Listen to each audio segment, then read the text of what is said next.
For all business owners, stop and watch this video. One thing that will make your business sell to the audience is value.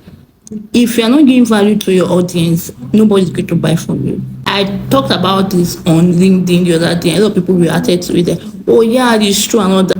I did an illustration with a story, and let me just say that here. Imagine two women. One is selling a plate of rice to you with one fish, and another woman is selling a plate of rice with one fish and one egg.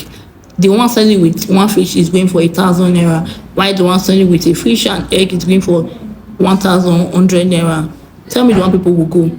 Definitely people will go for the second woman because she has a lot of value in what she is selling, right? I remember when someone said that, oh, even if the second woman is selling for 1,500, people will still buy because why? She said it's two instead of one, and it's even cheaper because one is selling one fish with 1,000 naira, one is selling one fish and egg with 1,001.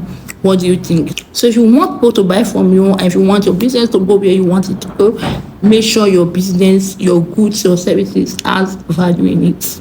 Thank you for watching. See you guys in my next video. Don't forget to like, follow, and share.